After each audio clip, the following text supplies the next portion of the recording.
Nauwi sa barilan ang pag-aresto sa isang drug suspect sa Angono, Rizal.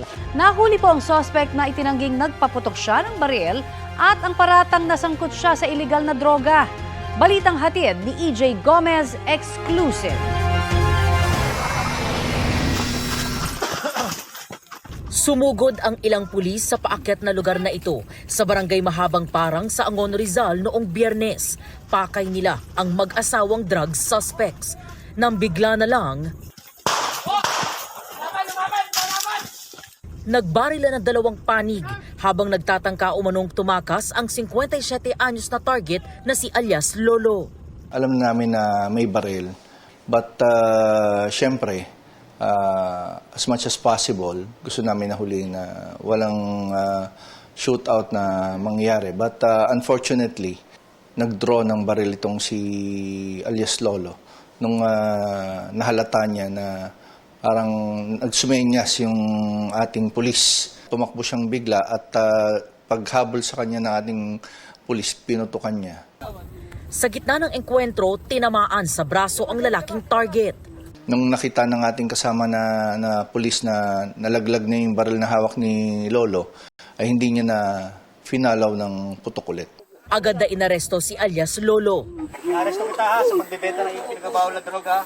Na-recover ng pulisya ang 3 pakete ng hinihinalang shabu, gayon din ang isang 38 caliber na baril na ginamit daw ng suspect. Arestado rin ang 59 anyos na asawa ni alias Lolo na nahuli raw sa akto ng pulisya na nagbebenta ng droga sa 2 tao na mag-asawa rin. Nadakip din ang dalawa. May katransaction din si alias Lola ng pagbebenta ng illegal na droga na si alias Choi. Then kasama niya yung kanyang wife. Then yun ay nahuli rin natin. Then nandun din sa area si alias Kobe, yung kaibigan niya na kasama. No? Yun ay may baril din si alias Kobe. Nakumpiska ang isa pang 38 caliber na baril mula sa isa pang suspect na si alias Kobe, gayon din ang 2 pakete ng umano'y shabu. Lumalabas sa investigasyon na si alias Lolo ang leader umano ng grupong nagbabagsak ng ilegal na droga sa lugar. Itinanggi ng suspect ang paratang, pati ang nangyaring pamamaril. Itinuro lang daw siya ng kanyang kaaway sa lupa. Mali po yun, ma'am. Hindi po totoo yan. Hindi po ako nagbibenta ng droga. Hindi po ako nagpaputok, ma'am. Pinag-initan ako nila. Yan ang totoo. Sinabi na ako ay nagtitinda ng droga, ako ay may baril.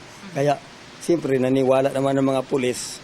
Doon po ako inoperate yan. Nang tanungin naman kung bakit siya nagtangkang tumakas, sabi niya, Tumalo na ako dahil ang pagkakaalam ko, kaaway, hindi mga pulis. Dahil kung alam kong pulis, ba't ako tatakbo? Hindi ako tatakbo dahil siyempre pulis yan. tumangging magbigay ng pahayag ang kanyang asawa, gayon din ang iba pang arestadong suspect. Nakadetain sila sa custodial facility ng Angono Municipal Police Station. Maharap sila sa patong-patong na kasong paglabag sa Comprehensive Dangerous Drugs Act of 2002, illegal possession of firearms and ammunition, at paglabag sa Omnibus Election Code. EJ Gomez, nagbabalita para sa GMA Integrated News.